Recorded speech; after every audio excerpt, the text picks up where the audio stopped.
Quisiera compartir mi experiencia más extraña y perturbadora de toda mi vida.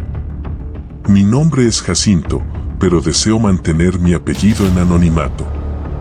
Trabajo como forense, y esta experiencia ocurrió mientras estaba en la universidad y tenía que prestar servicios en una morgue. En ese momento, trabajaba con un compañero de la facultad y el doctor a cargo. Teníamos cierta confianza y responsabilidad cuando nos dejaban a solas. No era algo extraordinario para mí, ya que había trabajado en morgues durante meses, siempre acompañado. Mi compañero, llamémoslo Jorge, era muy diferente a mí. Le gustaba el silencio absoluto. Acordamos que yo usaría audífonos para escuchar música mientras él prefería trabajar en completo silencio. Después de saludarnos y platicar sobre las novedades, nos pusimos a trabajar. Yo me coloqué los audífonos y cada uno se enfocó en su tarea. Pasaron las horas y yo tenía la costumbre de trabajar mirando hacia el lado izquierdo. Mientras yo trabajaba en mis cosas con mis audífonos puestos, sentí claramente dos dedos tocando mi hombro izquierdo unas 5 veces, como si alguien intentara captar mi atención. Pensé que era Jorge, pero al voltear no encontré a nadie más en la habitación. Confundido, continué trabajando. Pero luego, nuevamente sentí un toque más fuerte y rápido en mi hombro. Esta vez decidí quitar los audífonos y voltear rápidamente, pero no había nadie. Me di cuenta de que el cuerpo en el que Jorge estaba trabajando tenía el brazo izquierdo caído de la cama, algo inusual, ya que como profesionales no debíamos dejar caer las extremidades de los cuerpos. Siguiendo el brazo, llegué al rostro del cadáver y quedé impactado al ver una sonrisa amplia con los ojos cerrados. Esta imagen me provocó un enorme miedo y escalofrío, ya que nunca había visto algo así en un cadáver. Casi de inmediato, comencé a experimentar un sentimiento de miedo, algo sutil pero innegable. Retiré mis audífonos y dejé mi celular a un lado. Salí de la habitación con calma y escuché un ruido proveniente de la cocina. Me acerqué y ahí encontré a Jorge. Le pregunté qué estaba haciendo y él, sereno, me explicó que tenía hambre y había ido a buscar galletas y jugo como refrigerio. Le pregunté cuánto tiempo llevaba ahí y me respondió que unos 15 minutos, ya que al llegar había estado enviando mensajes al médico con el que estábamos colaborando. En ese momento, no sabía cómo contarle lo que me había sucedido hace apenas unos minutos. Estaba completamente seguro de que Jorge no podía haber sido la persona que me había tocado el hombro. Así que, de manera sutil, también agarré algo y antes de regresar, le comenté sobre lo extraño del cadáver que habían dejado. Jorge me miró extrañado y me preguntó cómo podía ser extraño. Yo le dije que antes de venir, vi que tenía una sonrisa marcada en su rostro. Él me miró aún más perplejo y me contestó que los cuerpos sin vida no pueden sonreír. Yo insistí diciendo que el suyo sí podía, ya que lo vi con mis propios ojos. Cuando finalmente llegamos donde estaba el cadáver, me quedé atónito. El cuerpo no mostraba ninguna sonrisa, su boca y labios estaban en reposo. Parecía como si nunca se hubiera movido. Ambas manos descansaban sobre la mesa. También quiero aclarar que cuando vi la mano levantada en el aire, no la toqué ni la moví. Por sí sola, volvió a descansar en su posición original. Tratando de controlarme, regresé a trabajar, esta vez de frente a Jorge y al extraño cuerpo. Observarlo mientras se iba me generaba una sensación incómoda. Fue la única vez que lo perseguí, ya que no quería quedarme solo otra vez con ese cuerpo. Repito, esta fue la única experiencia extraña que he vivido en todos mis años como forense y aún no encuentro una explicación para ello. Mi nombre es Andrea Hernández y quiero compartir una experiencia aterradora que tuve cuando estudiaba en la universidad. La institución estaba principalmente enfocada en ciencias de la salud, como medicina, enfermería y psicología. Debido a la cantidad de carreras relacionadas, la universidad contaba con una especie de morgue donde guardaban esqueletos y cuerpos para las clases de medicina y cirugías. En cierta ocasión, cuando estaba en el 5º semestre, una amiga y yo teníamos que entregar un proyecto a un profesor. Era tarde, alrededor de las 9:10 de la noche, y ya era un horario en el que no debería haber alumnos, salvo algunas excepciones. Buscamos al profesor en el edificio, pero no lo encontramos. Una de las rectoras nos informó que el profesor estaba en el edificio de la morgue, donde también se realizaban inspecciones de cuerpos. Fuimos inmediatamente hacia allí y nos dejaron entrar. Para nosotras, esto no era algo inusual, ya que habíamos estado allí antes. Al entrar a la morgue, nos encontramos con un ambiente similar al de las películas de terror, mesas, cubículos y partes de animales almacenadas. Decidimos esperar al profesor allí, pero como tardaba en llegar, mi amiga fue a buscarlo mientras yo me quedé sola. Mientras esperaba, me senté en una silla y noté algo que llamó mi atención. En uno de los refrigeradores donde guardaban los cuerpos, pude ver una silueta a través de la pequeña ventana de vidrio. El refrigerador tenía unas dimensiones de alrededor de 15 centímetros de alto y 70 centímetros de largo, y a través de ese vidrio podía verse el interior. En ese momento, el foco blanco dentro del refrigerador estaba encendido, lo cual indicaba que alguien estaba buscando cuerpos. Vi una silueta moverse de un lado a otro, pero pensé que podría haber sido solo mi perspectiva o algo que se veía de reojo, como a veces ocurre. Sin embargo, esta experiencia se repitió varias veces. Vi pasar al menos 3 siluetas, 2 en una dirección y una en la otra. Al observar el vidrio, parecía que había varias personas dentro. No le di más importancia en ese momento, pero me pareció extraño, ya que cuando alguien ingresaba, solían dejar la puerta abierta para evitar estar completamente encerrados, ya que la temperatura dentro del refrigerador era extremadamente fría. Algunos minutos pasaron cuando noto que la puerta comienza a moverse como si alguien desde adentro intentara abrirla. Me levanto y me acerco, encontrando extraño que desde adentro sea fácil de abrir, pero al intentarlo, se vuelve evidente que tiene un seguro por dentro. En estas horas, es normal que el refrigerador se cierre por razones obvias, desde el anochecer hasta la mañana siguiente. Pero ¿cómo podrían haberlo cerrado con personas adentro? Desesperadamente forcejeo y trato de abrir la puerta mientras noto que también intentan abrir desde el otro lado, pero es inútil. Con una sensación de angustia por saber que las personas adentro deben estar pasando mucho frío, salgo corriendo a buscar al guardia de seguridad. Este guardia tiene llaves para casi todas las puertas y accesos del piso por precaución. Le informo que hay personas encerradas en el refrigerador y que no puedo abrirlo. Sin demora, el guardia corre conmigo. Cuando llegamos, el profesor y mi amiga ya están allí. Llegamos corriendo y alterados. El guardia abre la puerta mientras el profesor nos cuestiona sobre lo que estamos haciendo. Explico que hay personas adentro que vi a través del vidrio y sentí mientras forcejeaban con la puerta. Pero al abrir el refrigerador, no había nadie, solo 3 cuerpos apilados, sin vida, 2 a la izquierda y 1 a la derecha. No puedo explicar qué sucedió. Simplemente comienzo a contarles que vi siluetas y cómo luchaban por abrir la puerta desde adentro. El profesor rápidamente trata de distraernos, nos pide los trabajos y cambia rápidamente el tema de conversación.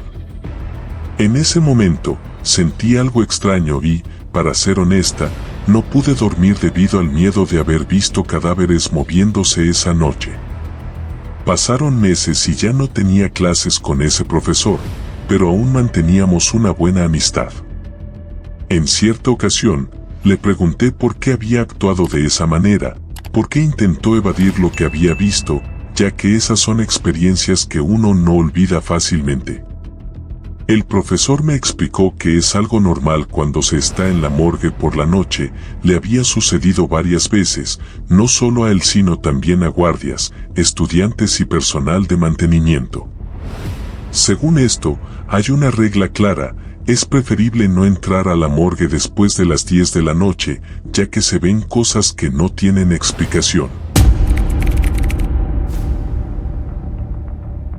Mi nombre es Luis Fernando Félix y quiero compartir una historia, o más bien un suceso que ocurrió en la morgue en la que trabajaba en los años 90, alrededor del 92 o 93.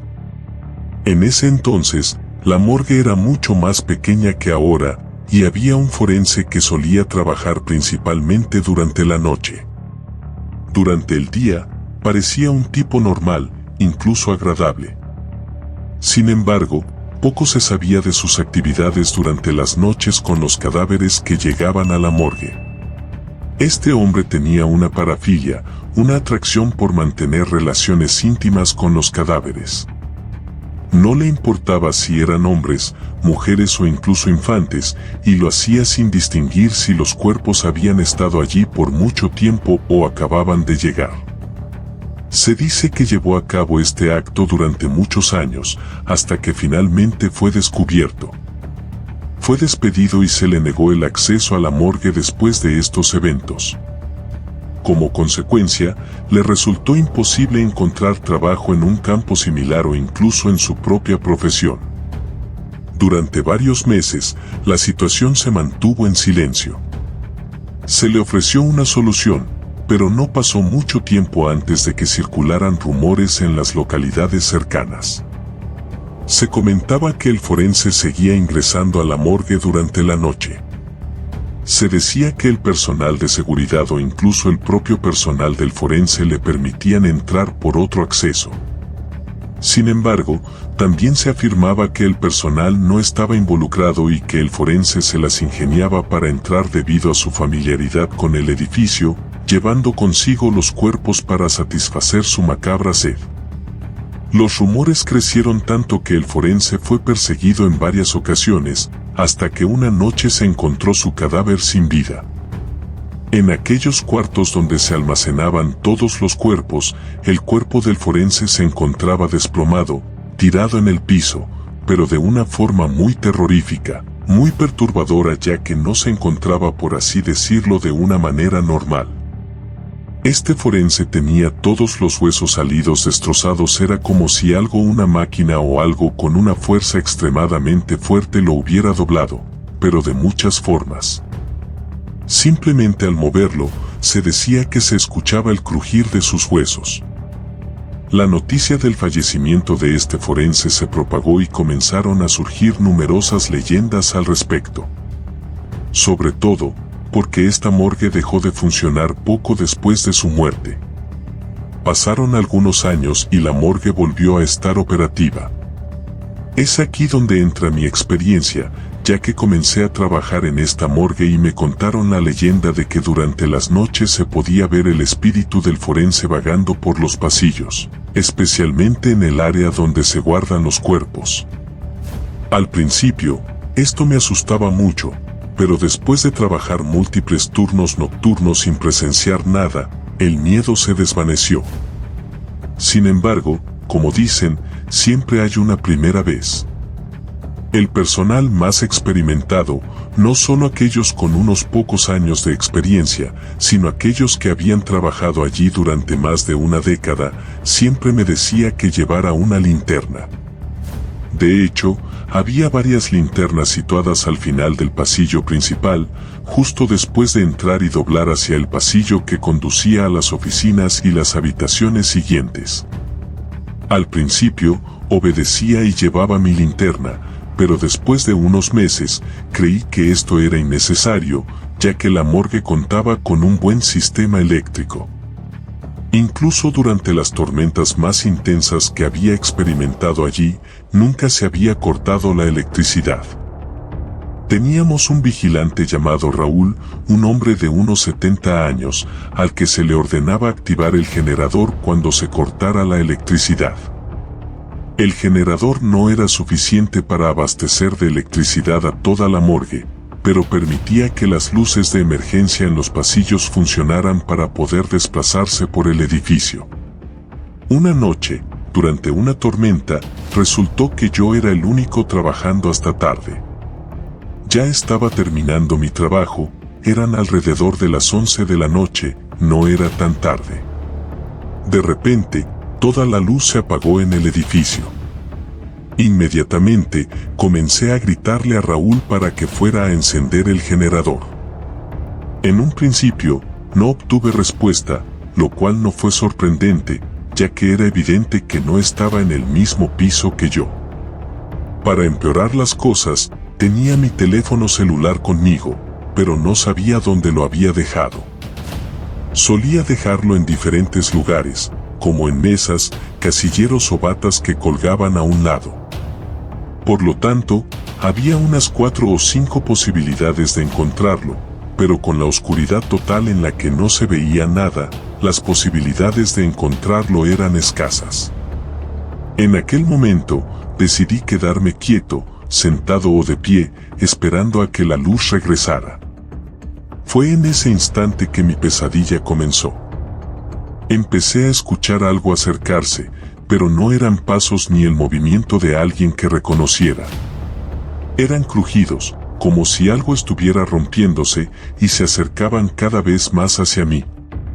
Reconocí esos extraños crujidos, similares al sonido de huesos moviéndose lentamente. Trabajaba en la morgue desde hacía un año, por lo que caminaba por esos pasillos casi todos los días. El miedo me invadía en ese momento, pero con calma, pensé en llegar hasta donde estaban las lámparas y salir del edificio en penumbra. Recordé los pasos que daba para salir de la habitación y caminé. Sin embargo, esa cosa me seguía. Escuchaba los crujidos de huesos acercándose a centímetros de mí y también notaba como si algo se arrastrara. Continué caminando, sudando frío, sintiendo que mi corazón iba a salirse del pecho. Finalmente, llegué a la mesa donde estaban las lámparas y las encendí, rezando para que lo que me estaba siguiendo no estuviera allí cuando me volteara. Afortunadamente, no había nada detrás de mí. Salí del edificio rápidamente por la puerta, encontrándome con el vigilante Raúl. Juntos activamos las luces de emergencia alimentadas por una planta de gasolina. Esperamos varias horas hasta que la luz volvió a todo el edificio. En ese momento, ya me había ido, pero regresé solo por mi celular y mis pertenencias. Después de aquella noche, me percaté de algo muy interesante. Descubrí que cuando el sol se ocultaba y la noche caía, todas las luces en la morgue se encendían y no teníamos permiso para apagar ninguna de ellas, sin importar si la oficina, la sala o el depósito estaban vacíos. Todos los focos y lámparas debían permanecer encendidos, iluminando cada rincón del edificio. Esta es solo una creencia respaldada por mi experiencia. Se dice que el alma del médico forense aún se manifiesta, pero solo lo hace en la oscuridad del edificio. Existen teorías que sugieren que este forense saciaba sus más perversas fantasías en total oscuridad, y es por eso que solo se manifiesta cuando las luces están apagadas. Mi nombre es Katrina Caballero, y lo que les voy a contar sucedió a mis padres. Mi padre, que en aquel entonces trabajaba como forense en una morgue, solía llamar a mi madre cuando tenía que quedarse hasta tarde. Solían ser llamadas tardías, a veces cerca de la medianoche o en la madrugada. Recuerdo una noche en particular, cuando estábamos mi madre y yo viendo la televisión en la sala de nuestra casa. De repente, sonó el teléfono y mi madre, al ver que era mi padre, asumió que estaba llamando para decir que demoraría más. Pero, al contestar, se encontró con una voz extraña, una voz de mujer de edad avanzada. Esta voz parecía sufrir, costaba respirar y hablaba con desesperación. Mi madre se preocupó de inmediato, pensando en la procedencia de esa llamada. Después de insistir, logró obtener el nombre completo de la anciana. Parecía estar en apuros, pidiendo ayuda con convulsiones en la respiración. Mi madre sabía que no era una broma, ya que mi padre no solía hacer ese tipo de cosas. Ella le dice que se llama Verónica, y aunque no recuerdo el apellido exacto, digamos que es Martínez, Verónica Martínez. Ella ruega que la ayuden porque esto es una agonía insoportable. Mi madre, preocupada, se levantó del sofá y caminaba de un lado a otro. Recuerdo claramente su expresión, llena de miedo. En ese momento, yo era una niña y no entendía lo que sucedía. La voz de la mujer cesó después de unos momentos. Ya no pronunciaba ni una palabra y su respiración forzada también se desvaneció gradualmente. Mi madre trató de obtener una respuesta, preguntando si la señora estaba bien y qué era lo que quería. Pero pasaron unos momentos en silencio total. Luego, escuchó claramente cómo agarraban el teléfono, incluso parecía que golpeaban una lámina. Casi de inmediato, escuchó la voz de mi padre, que se disculpó por dejar el teléfono y explicó que algunas cosas inesperadas habían surgido y tuvo que irse rápidamente. Mi madre, asustada, le explicó a mi padre que había una señora que había estado hablando con ella y que parecía estar sufriendo un ataque o al menos tenía dificultades para respirar y hablar claramente. Mi padre, confundido, le respondió que en ese momento, aunque había más personas en la morgue, no había ninguna señora o anciana como ella describía, solo hombres. Confundidos por esta situación, mi madre incluso mencionó el nombre de la anciana, Verónica Martínez, pero mi padre no la conocía.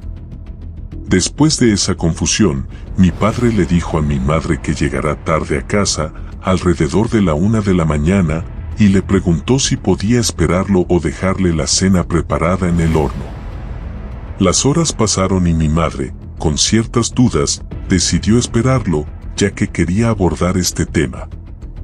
Sabía que no había imaginado esa voz clara y perfecta, era alguien real. Pero cuando mi padre regresó y comenzaron a hablar al respecto, mi madre obtuvo una respuesta que, para ser sincera, preferiría no haber conocido. Resultó que mi padre también tenía esa misma duda. Entonces, comenzó a investigar y rápidamente descubrió que en ese momento estaba trabajando en el cuerpo de una mujer anciana recién fallecida. Curiosamente, justo cuando llamó a mi madre, dejó el celular cerca de la camilla donde yacía el cuerpo. Al revisar la etiqueta con el nombre y número de serie de la difunta, pudo saber que se llamaba Verónica Martínez y que su causa de muerte fue una enfermedad pulmonar que dificultaba su respiración. Con el paso del tiempo, esta enfermedad se fue agravando, hasta el punto de que le resultaba imposible articular palabras sin sentir asfixia. Esto finalmente la llevó a la tumba. Según los registros, el último comentario que Verónica solía hacer era que le faltaba el aire, una clara señal de que le quedaba poco tiempo de vida. A raíz de este descubrimiento, mi padre decidió nunca volver a llamar a casa cuando se encontraba en estas habitaciones o en los pasillos. Optó por comunicarse con nosotros solo cuando estuviera fuera de la morgue, incluso si tenía que abandonar el lugar para asegurarse de que ninguna voz proveniente de los cuerpos se escuchara al otro lado del teléfono. Si el video te gustó, por favor deja un like, compártelo con tus amigos y suscríbete al canal. Te invito a dejar sugerencias en los comentarios para posibles futuros videos. Mira los otros vídeos de historias reales, terror y misterio que tenemos para ti.